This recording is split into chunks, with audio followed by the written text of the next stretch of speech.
Welcome to the only TV debate show for Nottinghamshire. If it's topical and talked about, you'll find it here.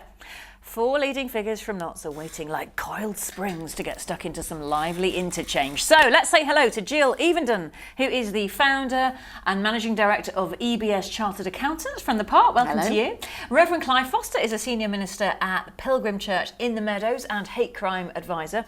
Alan Simpson, welcome back to you. Alan's got a new job. He is now the Shadow Chancellor's advisor for sustainable economics, based in the city centre, and Caroline Jackson is the managing director of an online company called Little Women's Fashion, and she lives in Mapley Park. So it's a matter of days till you have to decide once and for all and place your cross in the box as to the future of Britain in Europe. And the focus seems to switch from topic to topic. This week the NHS has been talked about quite a bit, and really, what would happen to the NHS if we left? Now, the Leave campaign says that we would have £8 billion extra each year to spend on the NHS if we leave. The Remain campaign says poppycock for a number of reasons, which I won't outline now. Well, who are you believing on this? Who are you believing on this? Jill, let's start with you. What would happen to the NHS? I don't know, and I think that's the problem. I watched the referendum last night, and I think that is the problem. We don't know, and I think the Leave campaign are saying this will happen and this will happen, but we don't know, do we? So, will there be that extra millions of pounds to put back into the NHS? I'm not sure, and I doubt it. This £8 billion figure, let's just clear this one up. I mean, Alan, what's your take on the £8 billion figure? No one is saying that it's true apart from the Leave campaign. That's the total amount that we put into the EU, and it ignores what we get back. But what worries me about this as a debate is that the whole thing focuses on the notion that there's someone out there to blame, that it's them. And actually, if we wanted to put more money into the NHS, we could put more money into the NHS. You know, this is a decision that could be made by the National Parliament. And I worry that in looking for others to blame, we're starting to scapegoat the failures that are actually ours, and looking for, I've seen societies before that start to look internally or externally for scapegoats, and it's an ugly path. Just on the £8 billion, I mean, Michael Gove is using £8 billion, and actually that is the moderated figure once the rebate has been taken out of the equation, once the money's been invested back into the Treasury. 17 billion was what they were talking about first of all. But as far as extra money for the NHS, they're saying £8 billion, but that is provided, so say the Remainers, that Britain's economy is not shaken by a Brexit and that public spending can be maintained at the same levels. Of course, if public spending has to come down, then that £8 billion, is it going into the NHS? Is it going to be... Exactly, is it ring-fenced? And again, that's part of the issue, that as Jill says, that because we haven't left yet and it's been such a long time since we were outside of the EU kind of economic structure, that we can't know, and who is to say, and who has the responsibility to say that the money that we would very, broadly speaking, stop paying into the EU, who is to say what that money would then go for? And we can't know because we're not in that situation. However, I mean, you've changed your position from being a Remainer to a Leaver. Yeah, definitely. So you're not unduly worried about a shaken economy? No, because I don't think it would happen overnight. There's lots and lots of figures being bandied around about how long it would take for us to unravel ourselves from EU constructions, and also I think there are other markets out there. My main reason for going for out is around economics, to be perfectly honest. I just think that the NHS is such a precious commodity to our society that it can be very dangerous. They start to palm it off against each other. Who's going to better look after the NHS? And I think we recognise that there is a lot of funding that still needs to be given to the NHS. A lot of the training for nurses is not happening as it should do. I think there is something about looking at our own responsibility as a nation, how we treat the NHS, irrespective of the kind of EU debate. I know they're quoting these numbers, but even the numbers is still being questioned now. I mean, there's 350 million. And so are we going to get that number? £350 million a week has been discredited, and yet it's still on the bus. However, just in defence of the Brexit campaign, they say if you were to be asked what your salary is, you'd give the gross figure, wouldn't you? You wouldn't subtract everything else and then say what it was. But the rebate is deducted before we transact, so we don't actually give that money and then get it back. But don't you think that's also part of the problem, that the general public are being given these figures, but they're not being given what those figures mean? They're actually just being given those figures. But you're right, if you explain to somebody that's your gross salary and da-da-da, then people will get it. But that is the problem. It's all... I think this whole issue has been effectively dumbed down, because if you listen to the vox pops on the telly at night, people just say, it's obviously immigration, or it's this or that, whatever. It's such a complex issue. There are so many layers to it that I personally have been feeling that there hasn't been enough education, if you like, to engage people, to enable them to make their decision properly. So just tell us why you shifted your position. What's that economic thing that makes you think it's better to get out? Well, because I think that we would be actually better off in trade deals with the Commonwealth. The Commonwealth is still a big, strong thing. There is still a lot of respect for Britain and the setting up of the Commonwealth. The Commonwealth geographically collectively is much larger than Europe, and the resources and the trade between, I think, would be enormously beneficial to Britain and the other Commonwealth partners, for example. And let's bring this back to the NHS. If we did flourish more outside Europe, we would have more money to spend on the NHS. So you could argue the NHS would be in a stronger position with a stronger economy. Obviously, Remain says the economy will be stronger in. Leave says it could be stronger out. Do you buy that too? I mean, you've got to look at some figures that were used by politicians. Apparently, the EU negotiated $7 trillion worth of trade deals as a bloc. But then Switzerland, if you believe it, has negotiated something like $39 trillion worth of trade deals from being outside the EU. I mean, is it all doom and gloom economically if we leave, like the Remainers would have us believe? Well, I think this takes us into the bigger picture debates that Caroline rightly says we should be having. To make a comparison with Switzerland is quite interesting. They have the most industrialised economy in Europe. And in the UK at the moment, we only, for every £1 in every 10 comes from making anything. And that's our weakness. We used to be an economy that made things, and now we don't.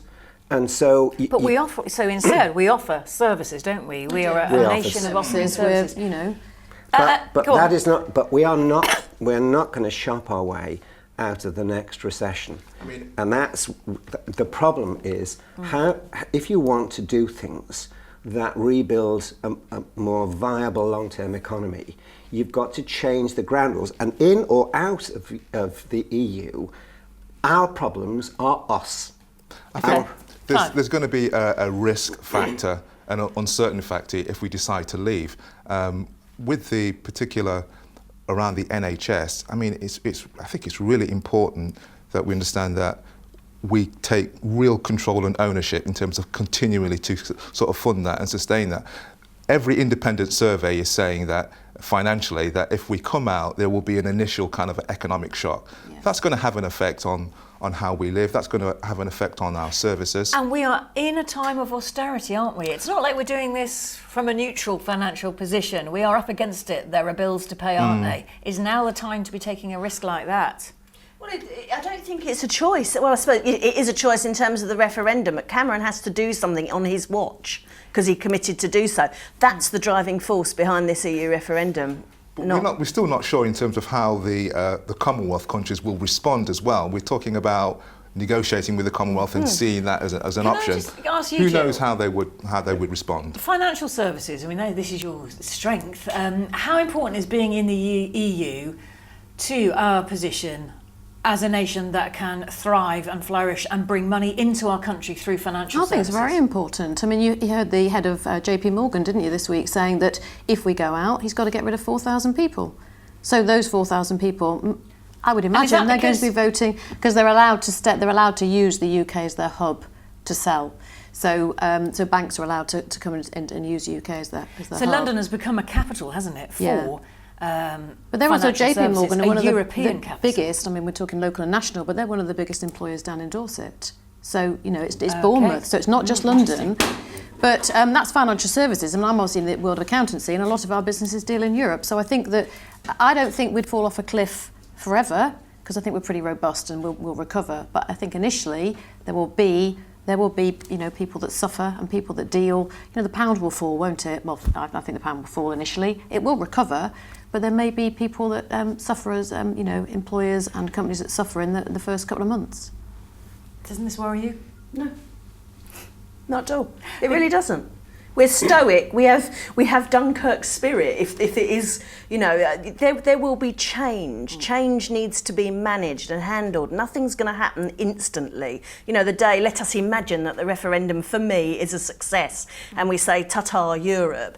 Nothing will happen. It can't. We're too enmeshed in Europe, and our legislation is enmeshed in Europe, and we will have to respond to the changes that brings. And maybe then, if the referendum comes out as an exit, then we'll actually fully be able to understand. All right, I'm sorry, we're going to have to pause it for the break.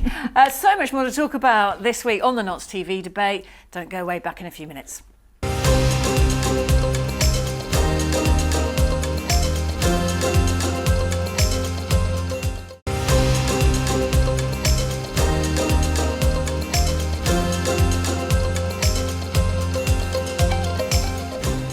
Welcome back to this week's Notts TV debate with me, Frances Finn, and 4 local panellists. We've got Jill Evenden, Reverend Clive Foster, Alan Simpson and Caroline Jackson.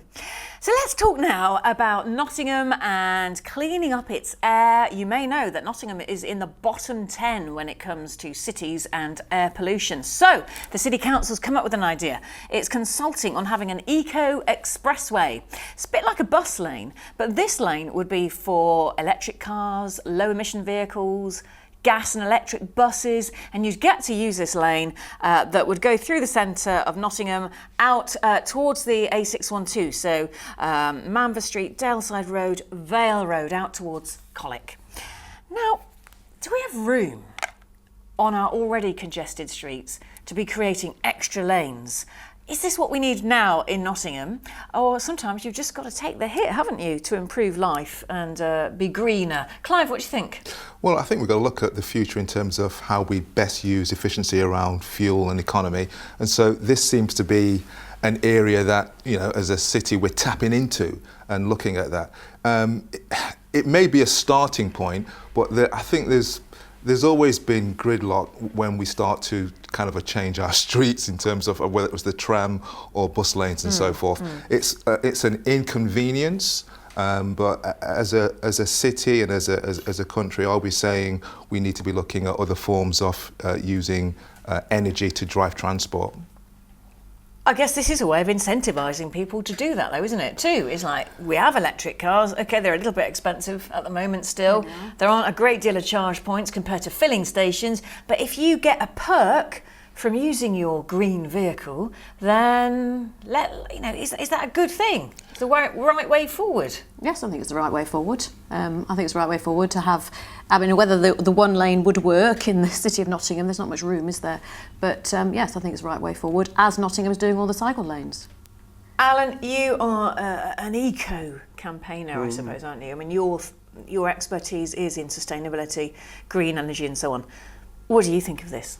I think we've got to move away from the got one syndrome. One clean route. I think it got one. Got one.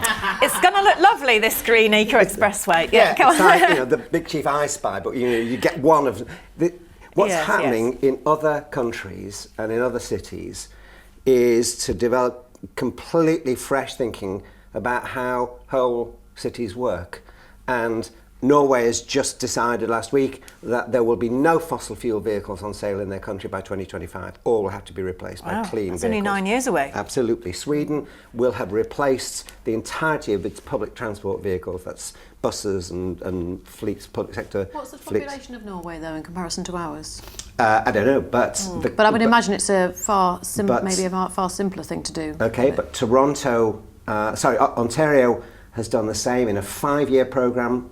They announced they were going to clean up their cities. California is doing the same on what they call a 50-50-50 program, all within 10 years, because they know that you can't defer the right to breathe.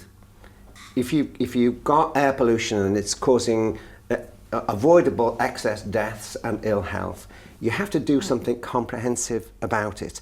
And we go back to what we did in the 60s and the Clean Air Acts. You don't introduce, tradable breathing quotas. Is the air quality in Nottingham, the centre of Nottingham, though, so bad that it's killing people? We are in the bottom 10 places for air quality in the country. But that's because, yes, there are too many particulates in the air, but I don't know what that danger level is really.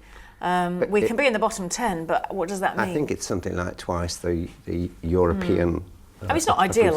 Don't get me wrong. I know it's not ideal. I mean, but it is not good for us, and it's not good for our kids.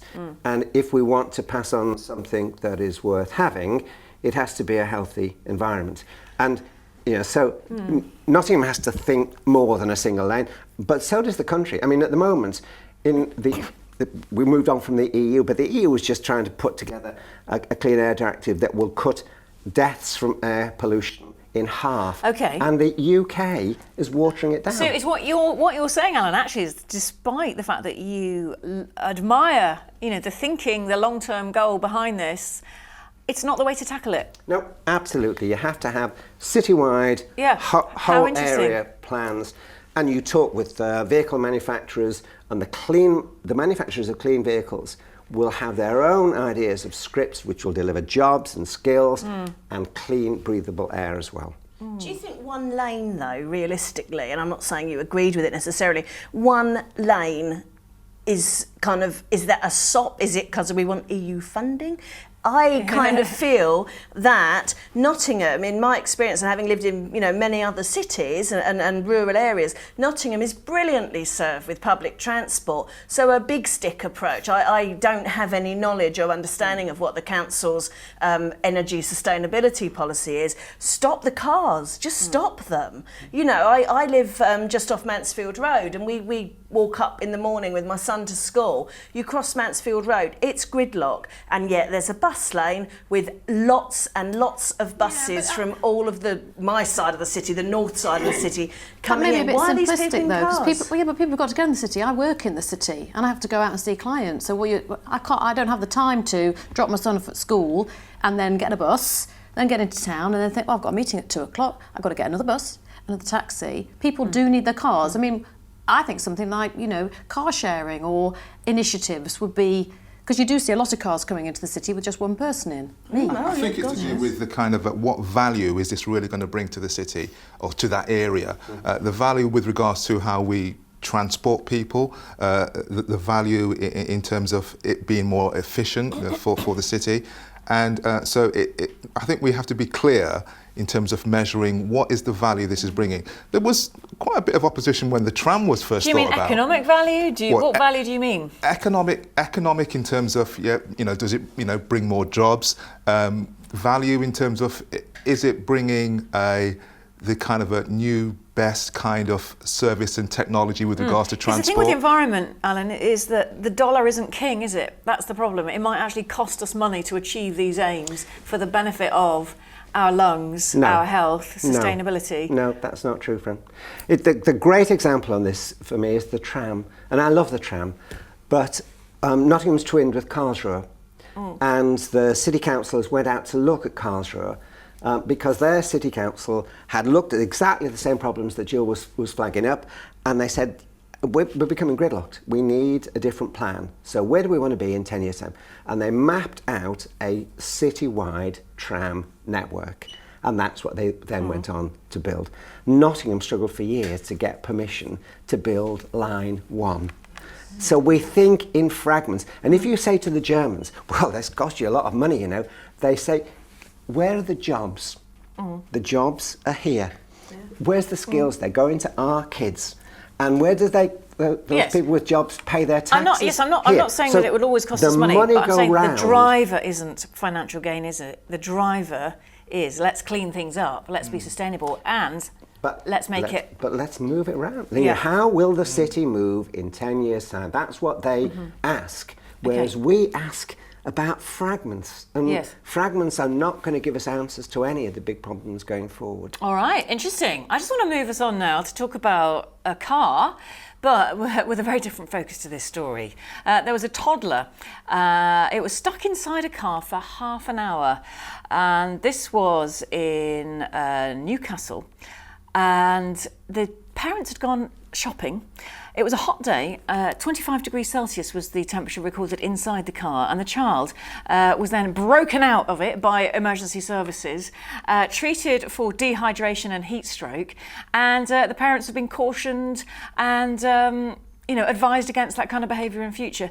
Now, I don't mind admitting, I have left my child unattended in a car. I think most parents do it. Only for like a minute, 2 minutes. But some people think that even that is a heinous crime. I mean, how long is too long to leave a child in a car unattended? What would you think, Clive? Well, I think it's very unsettling to hear that. I mean, we've had some pretty good weather just recently, and I mean, I've been in my car when my car's just been out, and the heat that it attracts is terrible. Yeah. So, I mean, I can understand if people sometimes have to make these kind of leave their child in and then go and come back. But I don't think, given the weather and that kind of heat, I think it's a bit negligent to expect. Absolutely. I think everyone would agree, wouldn't they? How old was the toddler? Let me just check for you. Sorry, Francis. Yes, that's all right. I can find out. But there have been cases like there have been parents prosecuted by police for leaving their baby. This was a reported incident of a 6-month-old baby in a car seat.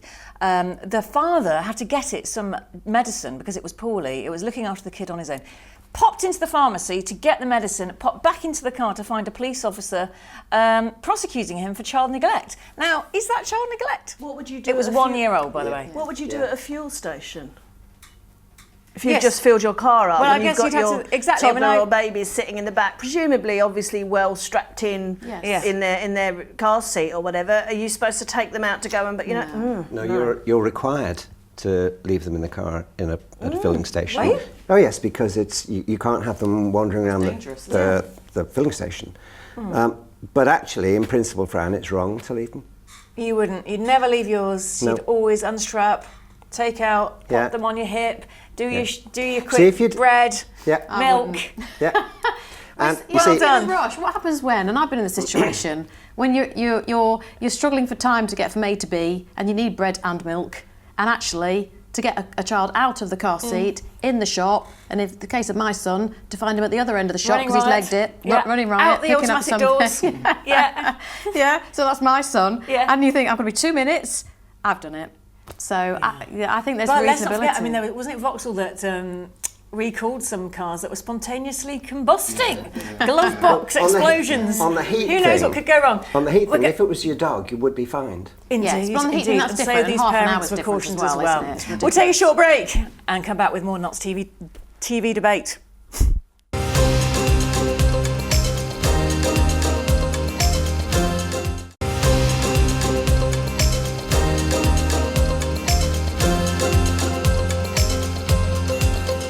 Hello and welcome back to the Knots TV debate, a debate show for Nottinghamshire with 4 lively locals. We've got Jill, Clive, Alan and Caroline. I want to talk about universities next. Nottingham's obviously a big university city. We've got 2 excellent universities here. They're in the spotlight nationally. You may remember a few months ago, David Cameron said that universities are not doing enough to attract ethnic minorities, black and Asian youngsters, both from Britain and overseas.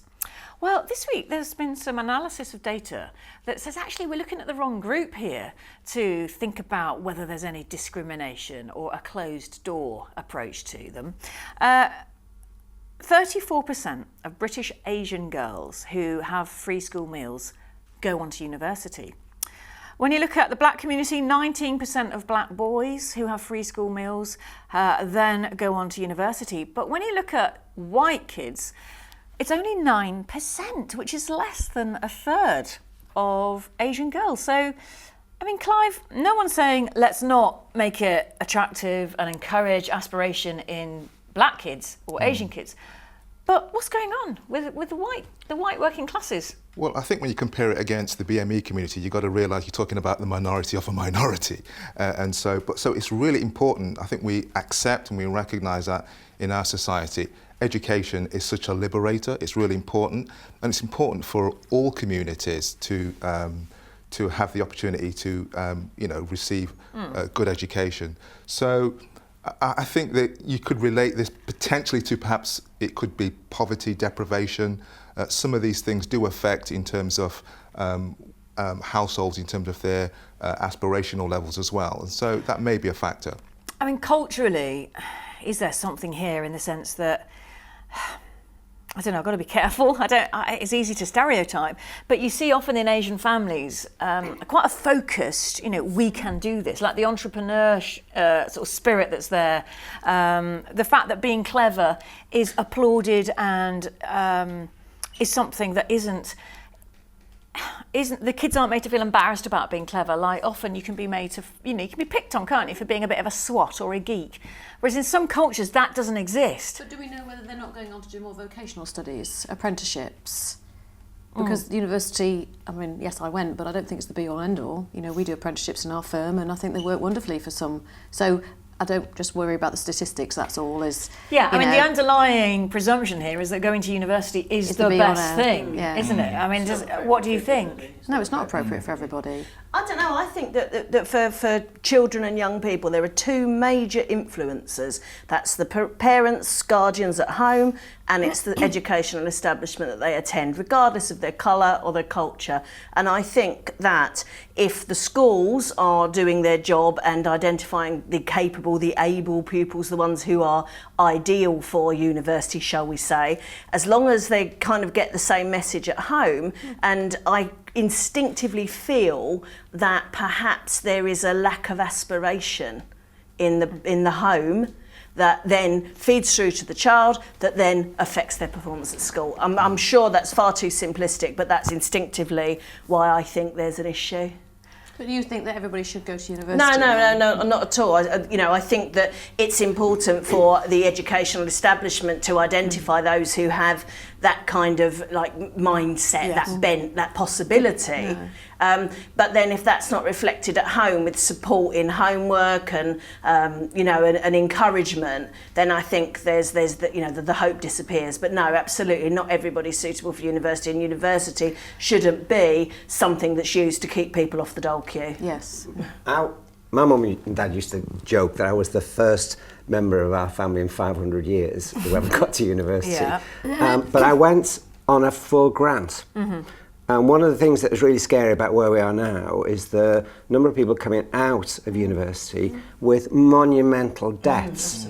And I know that from a white working class family, the prospect of having to take out loans would have been against what my mum and dad thought was a sensible way of trying to live, and it would have been too scary to take on board. And that was at a time when the jobs were plentiful and apprenticeships were plentiful, and there were sort of various career opportunities aplenty. It's a much tougher time if you are economically vulnerable. So I think that's weighted against in a sense the whole of inner city and working class communities. And if you want to reach out, you've got to make the prospects of coming out at the end better off, or at least as well off as you went in, rather than worse off. This is true. What's going on though with white poorer families and why their aspirations may be lower is a curious one though, isn't it? And I suppose when you think about it, Clive, I mean, you are from a family who came to Britain to better themselves and to create a better life, didn't they? That's why immigrants come here. Yeah. So you're from that line of thinking and aspiration. Perhaps that's families that don't feel like they have any options, feel like they're stuck where they are. The white poorer families don't have that inside them that wants to make them push on. Well, I think that's something that we can find out, by looking into the actual reasons why that. I know from my particular family, a lot of BME, we were encouraged by our parents and extended family members, in some guys, look, if you want to better yourself, you've got to work hard, you've got to get into education, you've got to, it's harder for you being from an ethnic minority. Yeah. So, we were so encouraged. you're already charged up. We definitely encouraged to do that. So, but we have an issue here that we need to look at. There's another thing, I don't know what your thoughts are on this. I had someone say, being interviewed the other day, that back in the sort of 70s and 80s, the working classes of Britain were celebrated. We saw there were sitcoms, there was so much television that reflected, the colourful, wonderful life of all of Britain. Like Carla Lane has died, the Liver Birds and Bread. It's all warm stuff with working class families there in front of us to celebrate. Now, the only time you see them on the telly is in My Life on Benefits, or the reality dramas and documentaries that want to polarise us and vilify. And has there been a shift that is sitting on the white poorer families, particularly the lads? I don't know the answer to that, but I tell you, one of the things that I encounter a lot when I do work in other parts of Europe is that there's a much clearer sense that younger people have that their role is to be part of a solution to today's problems, part of things that are intergenerational, and that may be one of the most dangerous and damaging things that we have constructed. Very few intergenerational links, so much fewer pathways, and a much poorer sense amongst young people that we think that they have a role to play in coming up with answers to tomorrow's problems. In Germany, in Denmark, in parts of the states in the US, the reason for engaging and for aspiring is that there are tangible outcomes, and yet in this society, it's really hard to ask our kids, well, what are you That's true, and particularly just on a really practical note, you mentioned, we're not a manufacturing nation anymore. So if you aren't particularly wanting to go into academic study or services, what do? There isn't that path so much now for kids of a certain, Well, even the intergenerational thing, as Alan says. Yes. All right. Well, it's a difficult one. We haven't solved that one, have we? Certainly haven't solved it, but it's interesting you can to think about it. And the really exciting bit, as an answer to this, is that if you look at all the really big problems that are coming over the hill at us as societies, we can't afford not to include our kids as part of the answers. They will have the skills.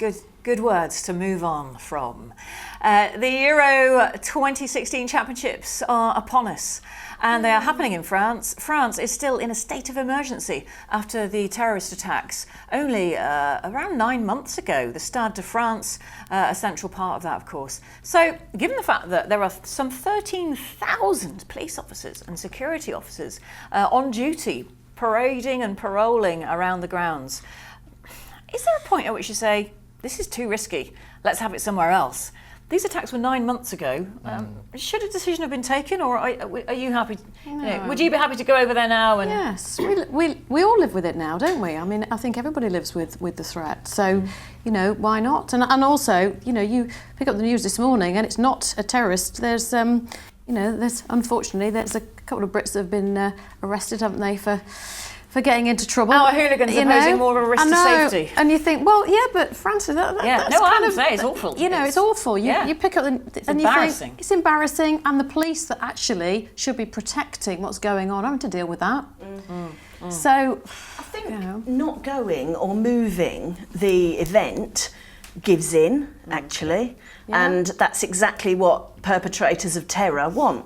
They want to feel that they have this element of control and this ability to disrupt society and things that people enjoy. So but at some point, you're not cut off your nose to spite your face. I mean, if things are that risky, that British fans have been told to be on their guard, to be on the lookout for terror activity.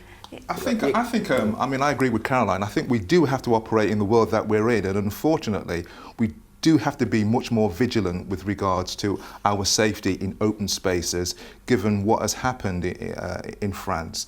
And also as well, I think this is a global event, and there are parts of France as well that wants to put a bit of a smile back on its face, and they see this as an opportunity to do that. And I think that's important for them as a nation. We've still got to remember that they are footballers. They're not going to heal some of these deep divisions in that society. But it's a great opportunity to give a good feel factor, a bit like when You wouldn't move it, Alan? Just finally. No, I wouldn't move it at all. I think that's Caroline's absolutely right. The fear factor is the thing that, in a sense, the terrorists want us to concede to. And if you do that, if you say life is too risky, let's not live it, then there's a lot of that goes on, though, isn't there? Well, no, I think we all have to be bigger than that. Yes, yeah. Acts of terrorism will take place. They will. But I insist on my right to live life and enjoy the games and the sports and be After the break, we're going to talk ladies' nipples. Honestly.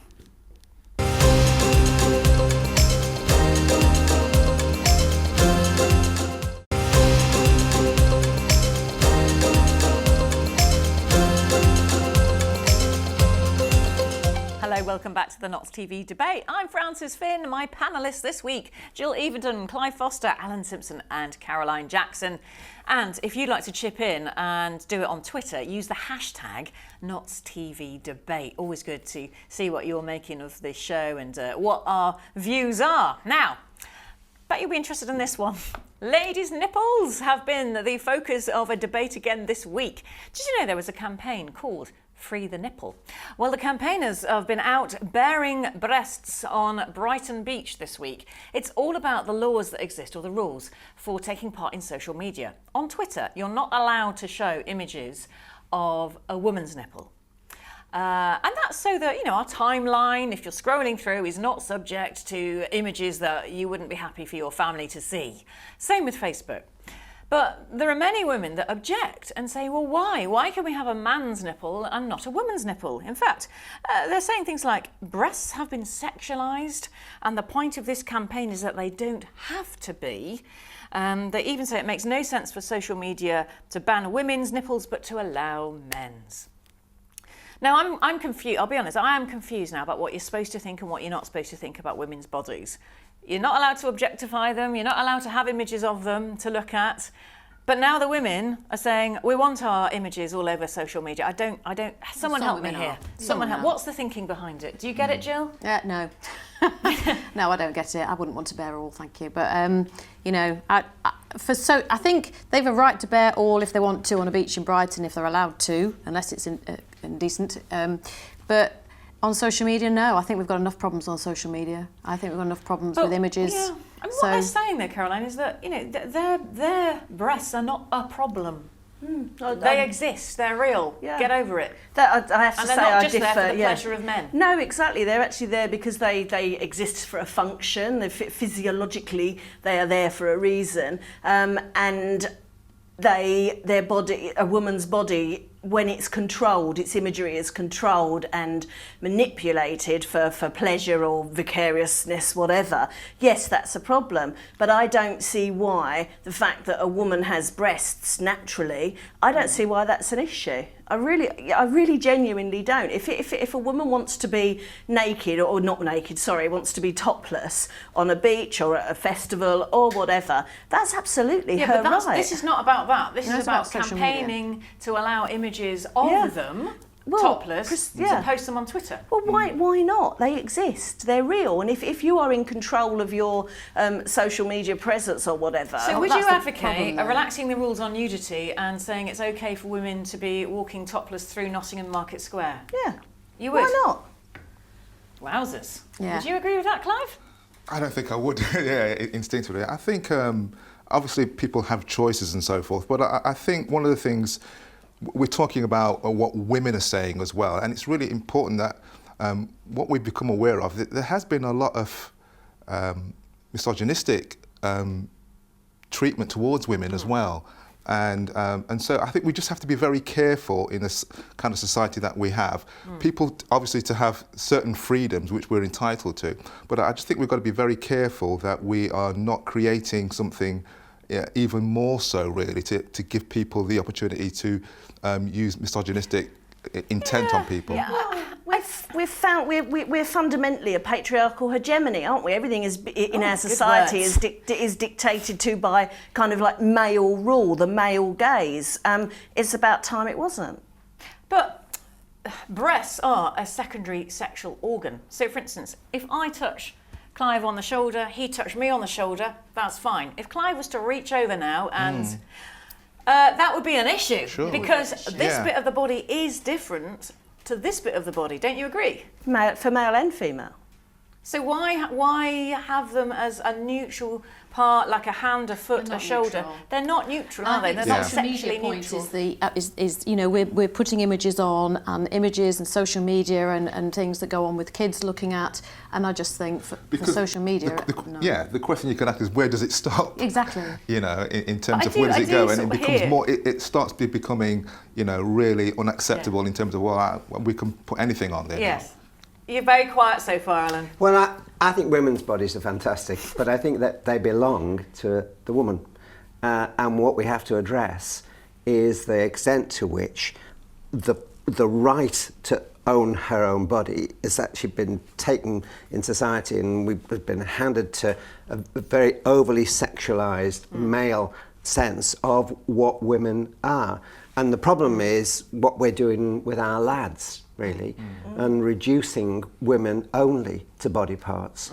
So I just think that's where I would want to start. And my conversations with my daughter are to say, you know, that her body is hers. It's not someone else's, and it's not to be reduced. Now, I think that's where I would want to start. It's how, for me, the problem is not women, it's what we're doing with our lads and the laddish culture. And, you know, just now to be in Caroline's corner on this, the anti-breastfeeding in public people, they, again, I think are confusing breasts with they're just sexual playthings and they're Rudy bits and we don't, So this is trying to swing away from that, isn't it? And saying, actually, women's bodies are not there just for the pleasure of men and they shouldn't be covered up in case you get all flustered.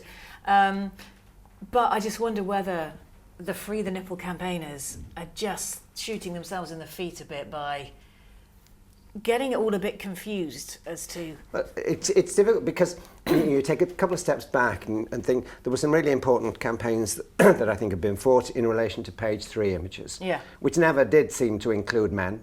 I mean, men may have had a fantastic array of nipples, but they never made it onto page 3. So it was just about the sexualisation of women's bodies and the exploitation and reduction of women on that basis. So I think you've got to be very careful about what begins as a right for a woman and very quickly gets turned do you not think, to Caroline, an exploitative market. Let's go back to the 1970s DJs that were, going to town on young female employees. Would they not be getting confused if that female employee was photographing herself, posting those pictures on Twitter, saying this is neutral, this is not sexual, this is neutral? Isn't that a mixed message? For them think, you can't get anywhere near me and stop looking at my chest. Yeah, I totally agree with you, and I think the kind of idea of people walking topless through Nottingham Market is perhaps a little extreme even for me. But but you see, that's the whole problem, and there's a huge debate to be had around the issues of owning of your own body, male or female, absolutely equal, sexualisation of women, objectification of women. I think that perhaps and I haven't sort of researched it, but I suspect that what the Free the Nipple campaigners are saying is that we should have just as much of a choice to be topless, like you could go outside any pub in Nottingham tonight, I imagine, and there will be young men perfectly happy with their shirts off and enjoying themselves. Got any sexual bits of them on display. I mean, what Clive said, I totally agree with it. It's where do you stop? Some of these young guys should cover up as well, actually.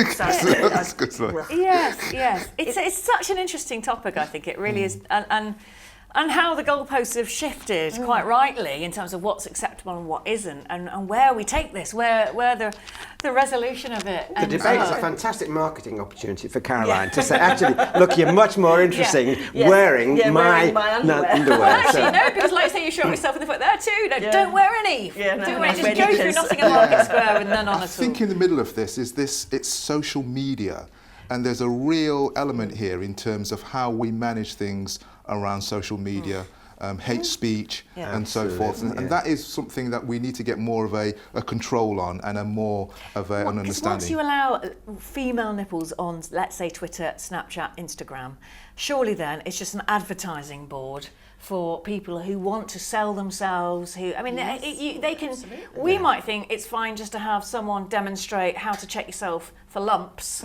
That's a good use of social media, and have nipples. But that's not where it's going to end, is it? No, it's not where it's going to end. No, exactly. We'll stay with women for a minute and just talk Glastonbury just for 2 minutes. This year is the first year ever that a women's only venue is being created called the Sisterhood.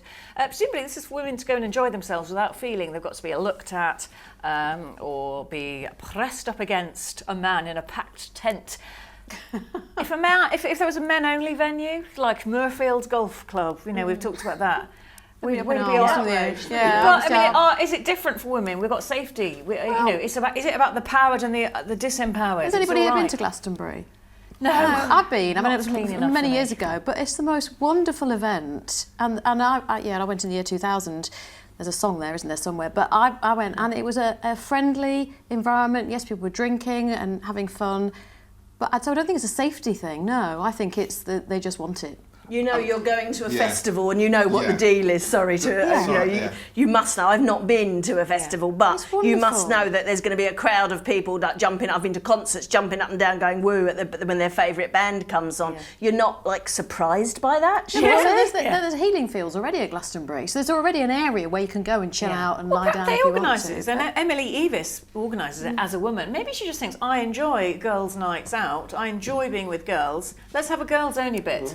Well, then have a boys' hang out in a crowd of girls. Well, in most gymnasia now, there are separate sections where women can exercise. Women only together. Zumba, swimming. I think you're losing what Glastonbury is about. Exactly. I mean, it is a musical festival, music from across the globe, different, and people go there to experience the whole music and the festival scene. So I wouldn't understand why there would need to be a separate part for women to actually. Smacks of politics with I'm not sure what that is about really. Yeah. And whether there is a little bit of a double standard. All right, wow. That is all we've got time for this week on an enjoyable Notts TV debate. I've enjoyed it. You can continue to keep it going if you like on Twitter. Use the hashtag Notts TV debate. So a big thank you to today's guests, to Jill Evenden, Reverend Clive Foster, Alan Simpson and Caroline Jackson. And of course, thank you for watching. Bye-bye.